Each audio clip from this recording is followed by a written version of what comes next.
The neo-Gothic spires of commerce lurk over a much earlier Gothic incarnation. St Olave's Hart Street clings on, surrounded but defiantly bleak, defiantly mortal. And I've got to say it, St Olave's also reeks of the power and the cash of a bygone age. It's a survivor. It survived the plague and the Great Fire. It survived the city's remorseless remaking. It even just barely survived the Blitz. Okay, my name is Arani Sen. I'm the rector of St Olave's Church in the City of London. The church was heavily bombed in the war in 1941, in the Blitz. Yes. Heavily bombed, and then it was rebuilt. So it's exactly 70 years since the church has been rehallowed this year. So it's a remarkable rebuild. And in the war, they managed to preserve a lot of the monuments and put them into safety in Berkshire in the countryside. The windows are, yes, post-war. Yeah, 1951. In fact, 1951, the foundation stone was laid by King Håkon of Norway. So we've kept this very strong link. You really have kept the strong links with Norway? Oh, yeah, definitely, and we still do today. And he, of course, was a refugee from Norway because he fled Hitler, refused to give in to Hitler's demands when Norway was annexed to Germany. Do you hold any services in Norwegian?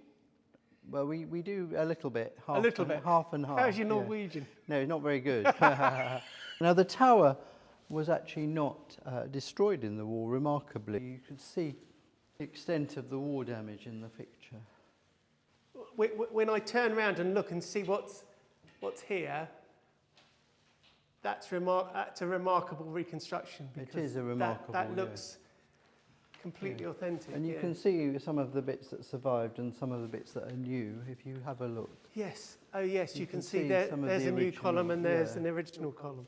This is one of the oldest churches in the City of London. There's been a church here since 1050. Originally when Olave came over from Norway and fought for Ethelred against the Danes at the Battle of London Bridge. Olave, of course, wasn't a Christian at that point, but he went to Rouen and then he became a Christian. And then in 1050, a church was built on this site in Thanksgiving. So it's almost 1,000 years of history. Oh, that's St. Olave on the left, yes. And he's slaying his old self. That's when he was converted. He's showing his Christian experience. Oh, so the head at the bottom... Yeah, that's his old self, which was very violent. I mean, not that he completely gave up violence. And the stone building was put up in 1450. The principal benefactors of the stone church are called the Cely brothers. They are associated with a set of letters that are used as a canonical source for life in the 15th century. There are academic papers on pronunciation, there are others on fraud, even on the sex lives of young men. All life is here. And there's another key primary source that's also associated with this church. So there's the Pepys Memorial. No, he worshipped here for 20 years, as I mentioned, and the church was different then. There was a gallery there. He lived on Seething Lane, just round the corner. There were the naval officers. There's a lot about him worshipping here in the diary. But he was always a little bit critical. The rector was Daniel Mills, and I think he was rather too Calvinistic for Pepys, and Pepys was a little bit sympathetic to Catholicism, and that got him into trouble later. But he worshipped here, and his wife worshipped here, and his wife was also died when she was 29, and she was buried in a vault under the altar, and then Pepys himself is buried here under the altar. So this was significant for him, and it features a lot in the diaries. This is almost an understatement. Pepys makes well over 200 direct references to St Olave's, and they're strangely emblematic of the diary as a whole. Candid, opinionated, and self-absorbed. He has no capacity to watch a sermon without reviewing it, though he is by no means one-sided. On average, he's positive about the incumbent. Had a very good and pungent sermon from Mr Mills, discoursing the necessity of restitution. I say on average. Up and to the church where Mr Mills, a lazy, simple sermon upon the devil having no right to anything in this world, Mr. Mills made a sorry sermon to prove that there was a world to come after this. If you think he's tough on Mills, guest speakers, strangers as he calls them, are nearly always lambasted. Where a stranger preached a dry and tedious long sermon. As well, in the churchyard, the reason the churchyard's raised is there's a pit there, and there are 300 bodies in a pit from the plague as well. And Pepys wrote about the plague as well, how awful, the stench of death he wrote about in the diary.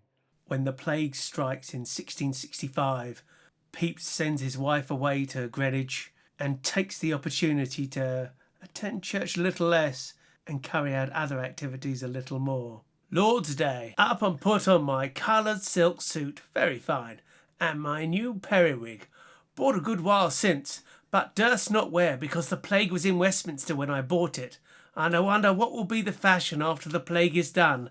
As to periwigs, for nobody will buy any hair for fear of infection, that it has been cut off the heads of people dead of the plague. Venal and insightful in equal measure, he makes extravagant use of the sexual services provided by 17th century society and describes them in defiantly not safe for work detail, but cloaked in French or Spanish. But then, on witnessing an abandoned corpse, notes with humanity, "This disease is making us more cruel to one another than if we are dogs." And then here is Elizabeth Pepys Memorial. That's Pepys's wife. Beside the altar. Yes, and she's looking at him because he used to...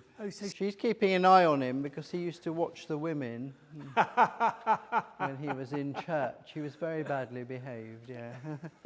But yeah, he did have faith. There's no doubt that he had faith, yeah. On Sunday the 2nd of September 1666, Pepys is awakened by his maids who have seen in the distance a raging fire in the direction of the city. With characteristic sang-froid, Pepys returns to bed thinking the fire too distant. However, over this and subsequent days, Pepys contacts the king and distinguishes himself by working with others, including fellow parishioner and friend Sir William Penn. He takes action that will arrest the progress of the fire. And also, characteristically, I can't help but notice he manages to stop it just short of his own house. And St Olave's Church, of course. We have very strong links with, this area was, as in Pepys' time, very strongly naval. It still is, because there's Lloyd's Register, a lot of insurance companies, P&O were here. It's very much the shipping insurance world, the shipping registers. And in Pepys' day, this was the naval centre, and which is now the Four Seasons Hotel. So this is the Trinity House window, and the Princess Royal is the master. She comes here regularly. Princess Royal, that's... Princess Anne. Princess Anne, right. They have services here a few times a year. So it's all to do with safety at sea. So that's Christ on a boat, and he stills the storm. They're responsible for the lighthouses and naval safety at sea. Yes. The merchant navy, and they also the navy as well. Yeah. So and Pepys himself was a master in his time. And there you can see the Smith's Knoll, which is an example of a light ship, serves as a lighthouse to keep people safe at sea. This is the clothworkers' window, which also we're the chaplains to the clothworkers at St Thomas, their patron saint. And their motto, "My trust is in God alone." And then on the right is St George, slaying the dragon. That's a nice St George and the dragon. Yeah. And you know what? Quite often the dragons don't look very dangerous. No. But that looks like a troublesome dragon, yeah. Yeah. And that's Christ crucified and Christ risen.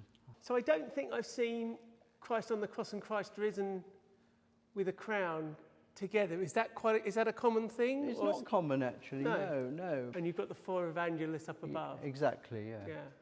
Of course, now we have to check. Some of them, they might have a contested history, of course. And the Rickard Memorial here, because of the history of slavery, and particularly strong in this area was the East India Company. Yes, of course, yes. Yes, which was very much based in this area. This is Sir Andrew Rickard Memorial, and he was very highly involved with the East India Company, which wasn't all good, and lots of exploitation in India. I say this someone of Indian heritage. But it's clearly recorded that he's a godly man, and it's controversial how involved he himself was. It's a particularly fine memorial. That was part of history, but we look at it with different eyes now.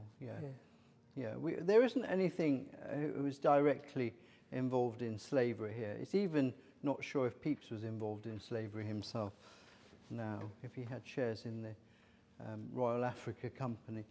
This is one of my favourites. This is Peter Caponi, who was an Italian merchant. Now, this area has always been very multicultural there, even in the 16th century. Lots of Italians and merchants. There are records of people of colour being here, mostly servants, but not always. And in fact, in the last Pepys lecture, someone had done some research that, of course, in the plague, that they were treated differently and not treated as well, the people of colour. So racism goes back a long time.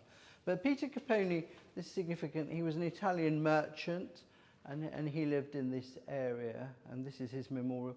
We've also found in the churchyard an actual memorial to him, which we're going to restore, and that will go up here. Oh. Yeah.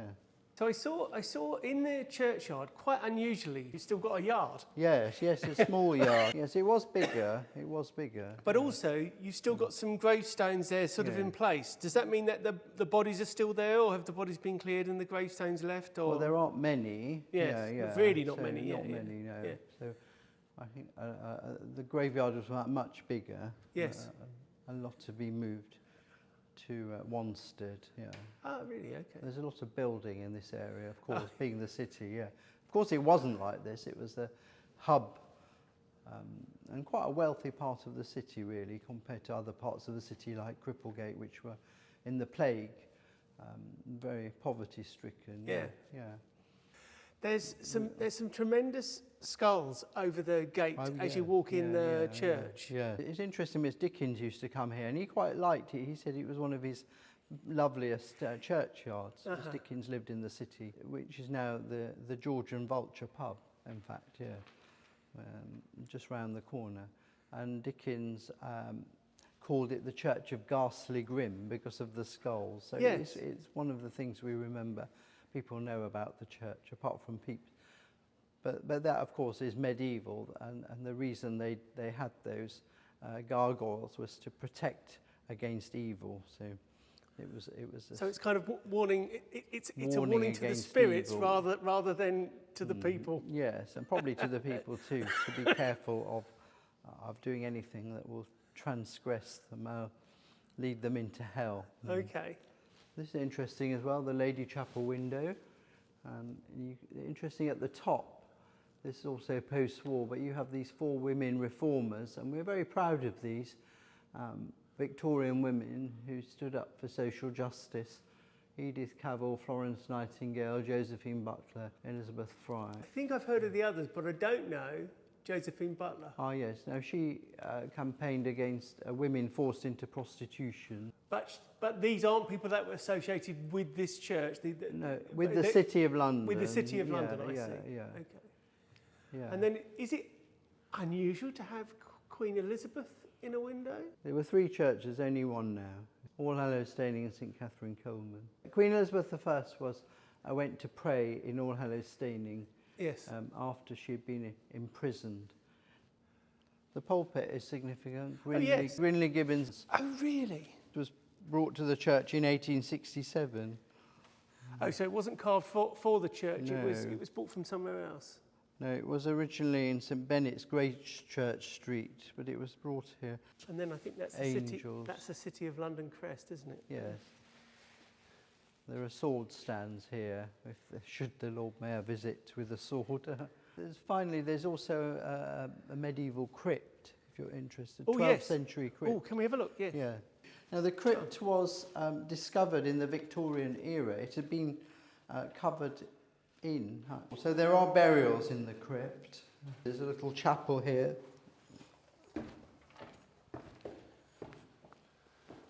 Just watch your head. It is a very beautiful and peaceful place. And there's a medieval well as well.